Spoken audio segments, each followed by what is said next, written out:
Mga Jomega, good morning! So, eto na yung update sa ating mga newly hatched na mga sisiw sa ating Black Australorp. So, as you can see mga Jomega, so, ang lalaki na nila no, 5 days pa lang sila. So, ito yung place nila yung mga Jomega na pinaglalagyan namin.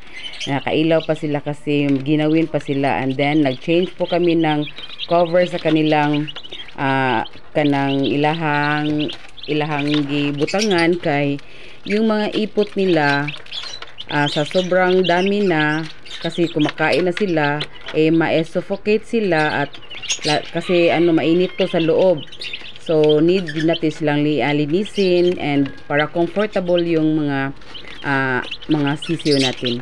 So ganyan sila mga Jomega, nilagyan ko sila ng vitamins na Bitmin Pro at yung Integra 1000 para yung mga sisiw natin ay lalo silang sumigla at kanang malakas. So as you can see mga Jomega, ang sisigla ng mga sisiw natin.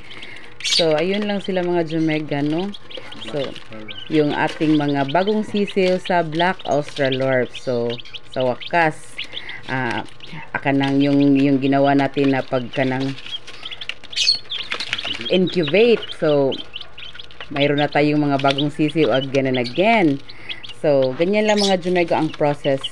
Pag gusto kayo makapag kanang padami ng mga sisiw ng Black Australorp, so pwede kayong gumawa ng sariling incubator at yung mga para kasi yung mga Black Australorp mga Jomega, hindi sila maglilimlim.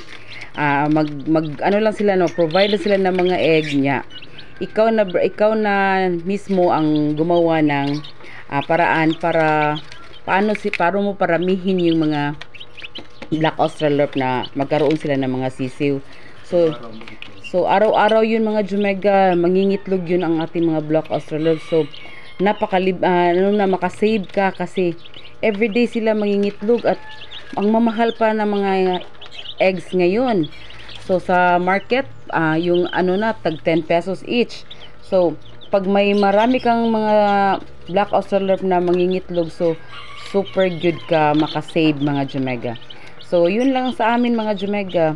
Hindi na kami nakabili sa market ng mga egg kasi yung mga Black Australorp natin na mga breeder, everyday sila mangingitlog. So meron tayong 10 na mga breeder. So everyday mangingitlog sila, so 10 na. So tingnan nyo mga Jomega, ang nila, ang makasave jud tayo kung meron tayong mga ganun. So what are you waiting for mga Jomega? So kung may mga, hindi naman ito kanang sa palakihan ng space, sa gusto mo lang, kahit maliit yan lang yung space nyo dyan sa bahay. Pag gusto nyo kayong mag-breed ng mga ganitong klase ng mga alaga natin, as you can see mga Jomega, ito yung mga inahin natin mga Jomega. Ito yung mga breeder natin. So meron tayong dalawang mga lalaki na sa ating mga inahin. So super laki nila mga Jomega, mga approximately mga 5 to 6 kilos yan. Yung mga natin, mga tanda. Sila yung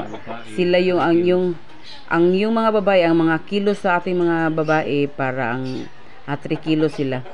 So ayan na, naglilimlim na ang ating mga inahin. Pagkatapos sila maglimlim dyan, naglimlim sila kaya nangitlog na sila mga Jomega. Dili na sila maglimlim gyud sa ilang sariling itlog.